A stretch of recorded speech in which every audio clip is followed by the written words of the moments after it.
Bendiciones, hermanos y amigos. Hoy viernes 8 de abril, día de preparación para el sábado. Lección número 2, la caída. El texto para memorizar reza así: y enemistad pondré entre ti y la mujer, entre tu simiente y la simiente suya. Este te herirá en la cabeza y tú le herirás en el talón. Génesis 3:15. Cariñoso y amado Padre que estás en los cielos, santificado sea tu nombre.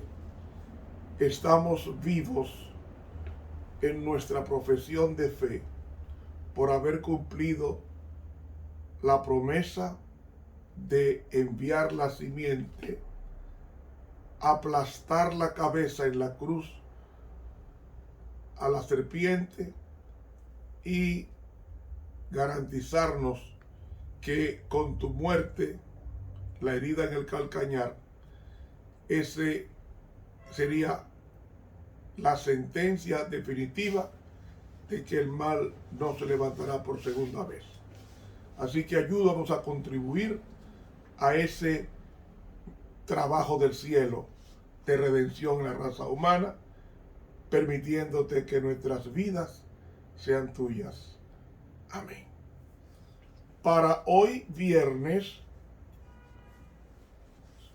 primer repaso.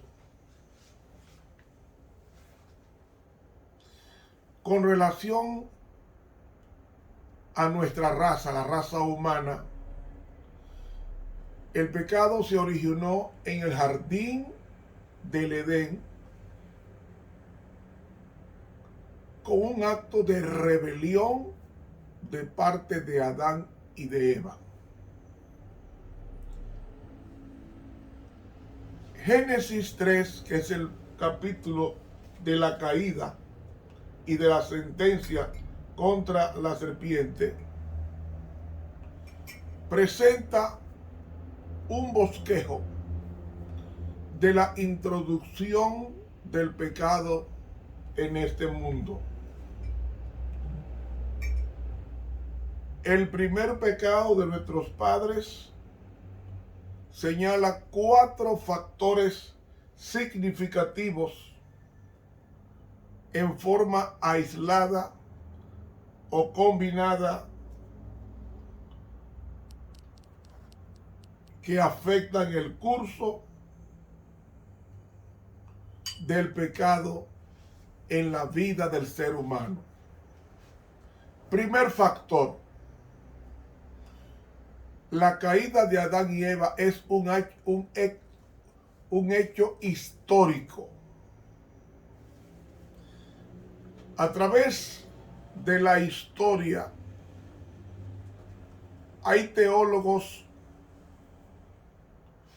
que han definido la narrativa de la caída en pecado de nuestros primeros padres en Génesis 3 como una alegoría, rechazándola como un mito sin base histórica. Y algunos se refieren a ella como un evento suprahistórico, incomprensible para aquellos de nosotros que vivimos en la historia. Sin embargo, para entender correctamente la esencia, la naturaleza, el destino del pecado, no debemos rechazar ni siquiera subestimar su historicidad, porque fue un acto histórico la caída de nuestros primeros padres. Su comienzo, su impacto en el drama de la historia humana su derrota en la cruz y su erradicación definitiva en el juicio final, se presentan en la palabra de Dios como hitos históricos que van de la rebelión a la restauración. Negar que la caída de nuestros primeros padres fue algo real sería negar la autoridad y la autenticidad de la palabra de Dios, y a la vez negar al mismo Señor, que es el soberano en la historia. Por eso, el respaldo que el Nuevo Testamento le da al incidente de la caída de Adán en Génesis 3 significa que no podemos rechazarla como un mito o consideración irrelevante al tratar de entender la naturaleza del pecado.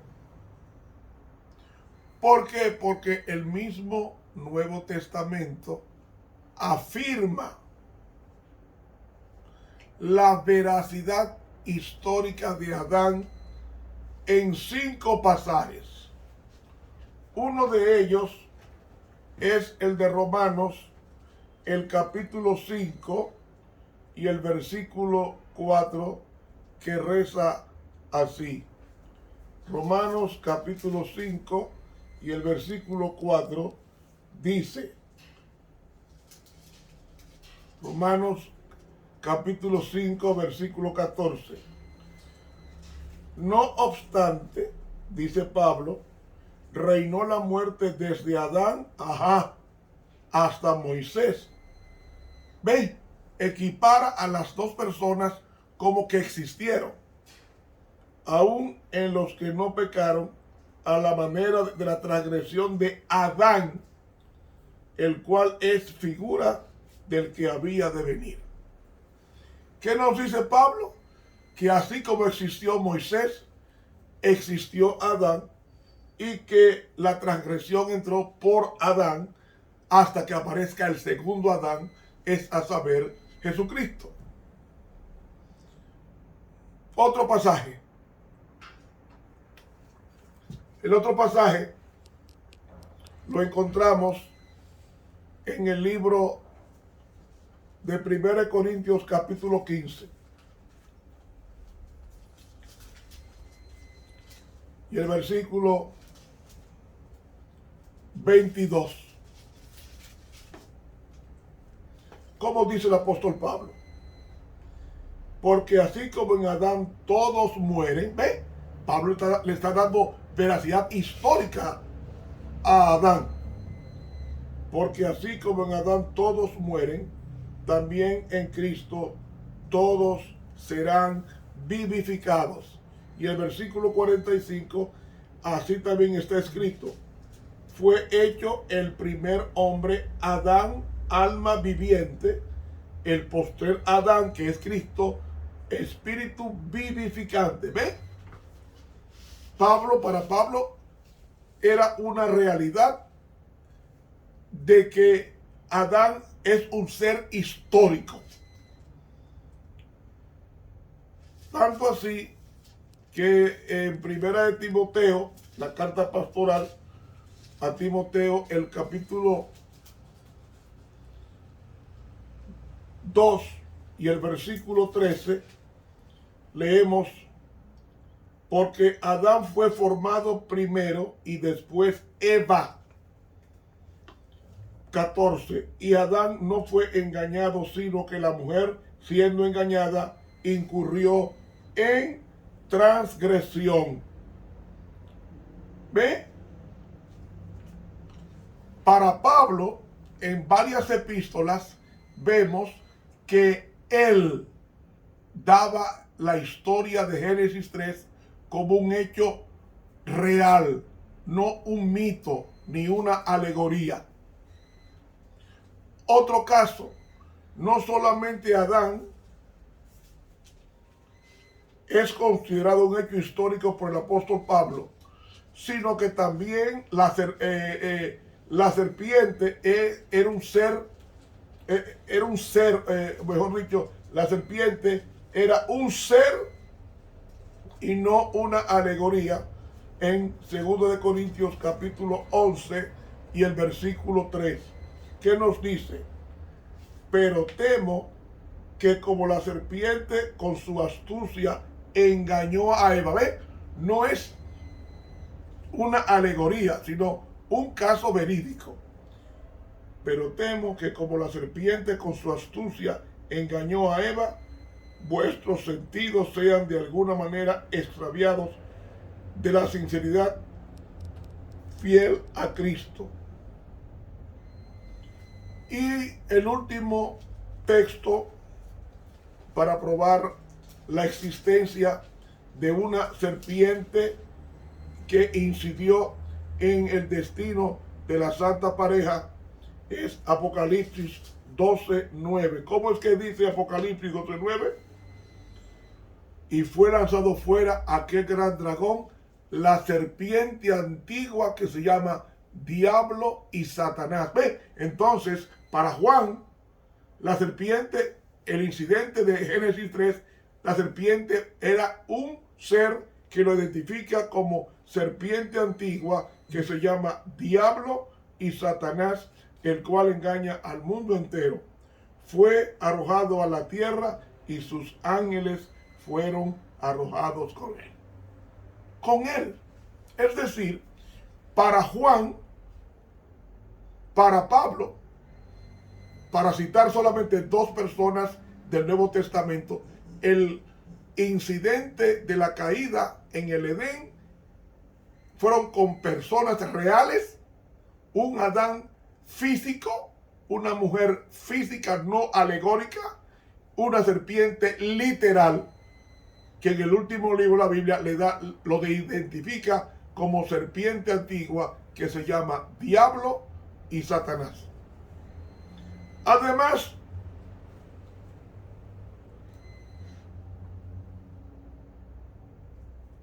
en 1 Corintios 15:22 leímos que porque así como en Adán todos mueren, o sea, por causa de Adán todos morimos, también en Cristo todos serán vivificados, es decir, serán renovados para una vida eterna. ¿Qué nos aseguran estos pasajes?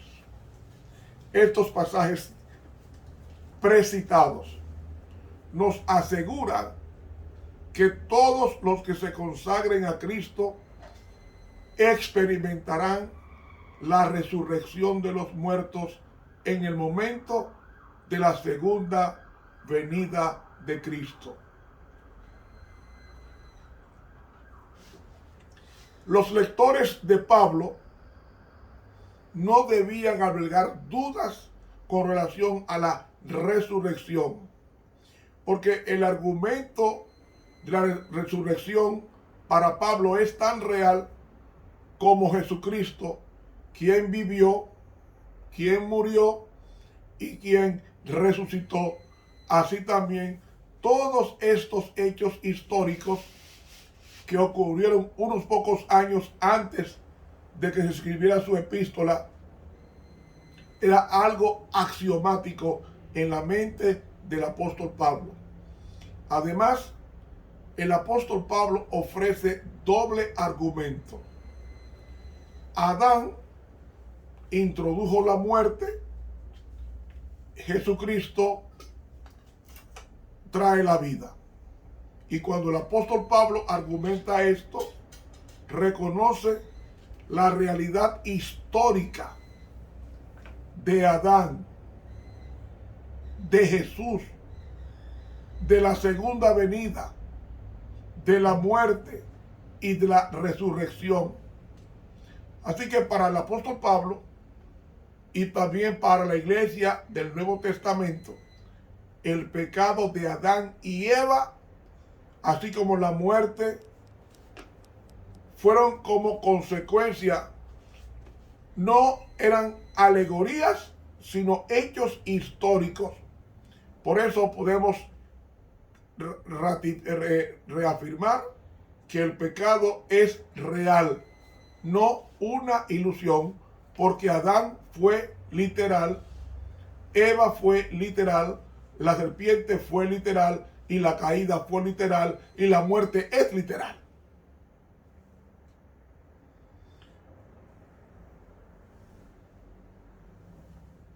Hermanos, para el apóstol Pablo, no ve una serpiente como un mito, ni como una alegoría, sino como un instrumento histórico a través del cual Satanás engañó a Eva. Y Pablo no hace referencia histórica entre Cristo, Eva y la serpiente. Asimismo, en Romanos 5:12 al 19, Pablo argumenta que la entrada del pecado en este mundo es un acto histórico introducido por la desobediencia de personas reales. Igualmente, se logró la salvación del pecado en la historia por la persona de Jesús. Y para Pablo, nada de lo que hay en Génesis o en el Nuevo Testamento es un mito, porque el pecado, la serpiente, la justicia, Adán, Eva, Cristo, Satanás, la salvación y la resurrección, todos son reales, no mitológicos o alegóricos.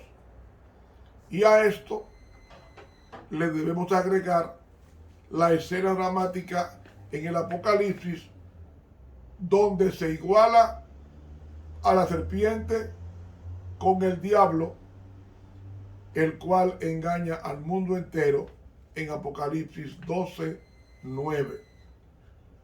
Por eso no tenemos base para negar la historicidad de los eventos que hicieron caer a la raza humana en el pecado. Ni tampoco podemos categorizar esos eventos como mitos o de relevancia prehistórica. El segundo factor es que el acto que Adán y Eva cometieron al comer del fruto prohibido fue realizado por su propia voluntad y ejecutado bajo su propia responsabilidad, porque el pecado es una decisión más que un acto.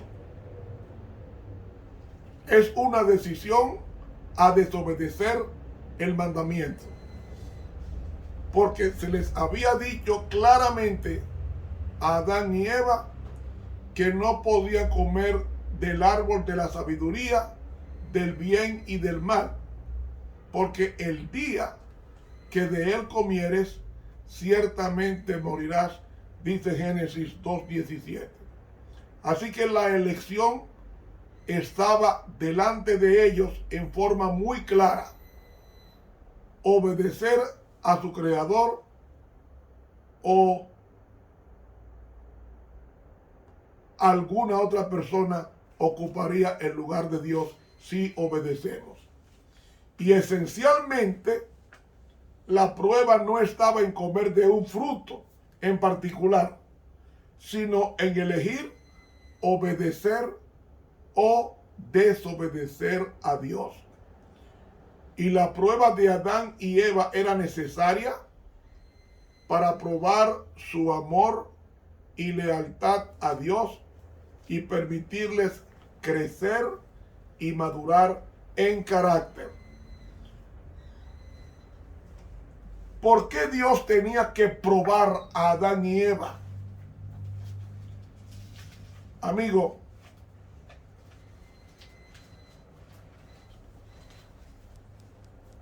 el hombre fue creado bueno,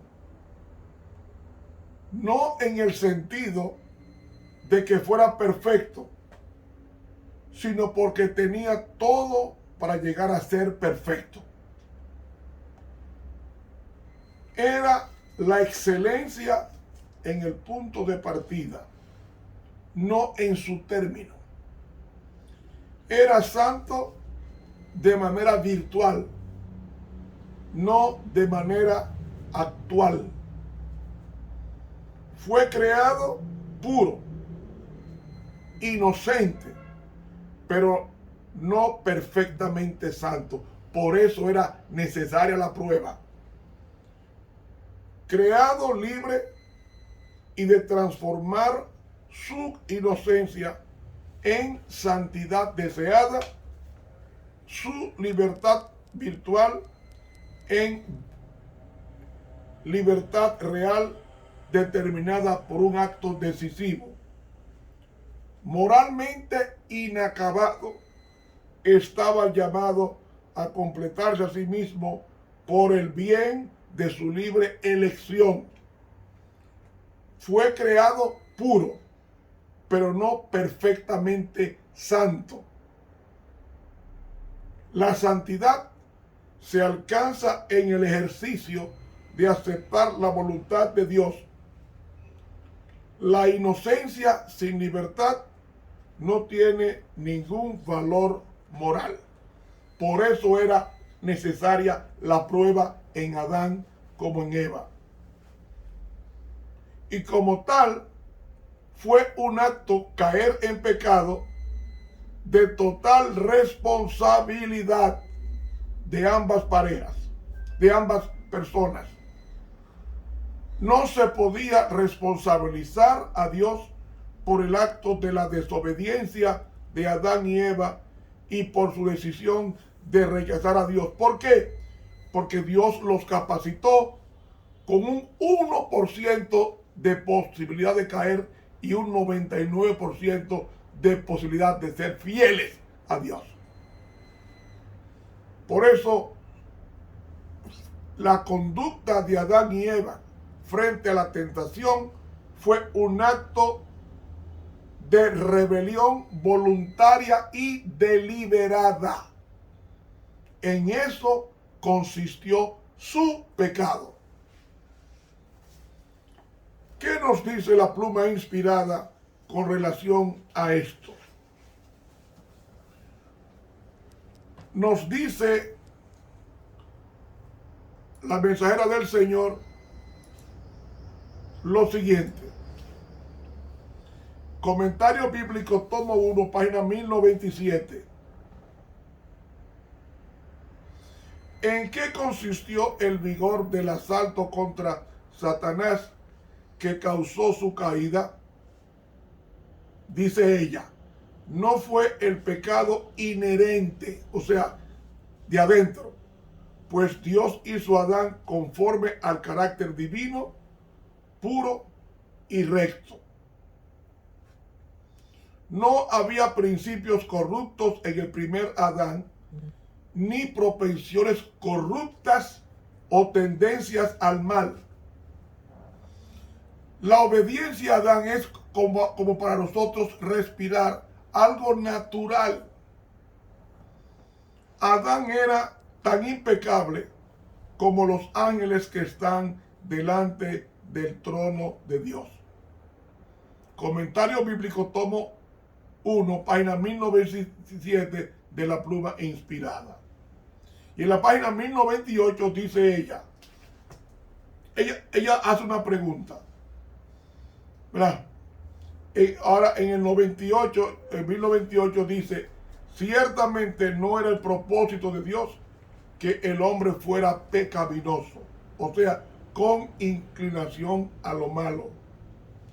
Hizo a Adán puro y noble, sin necesidad, sin ninguna tendencia al mal. El mal era algo extraño para la santa pareja. Y termina diciendo, lo colocó en el Edén, donde tenía todo aliciente para permanecer leal y obediente. Se colocó la ley en torno de él como una salvaguardia. Y en el conflicto de los siglos, la página 546,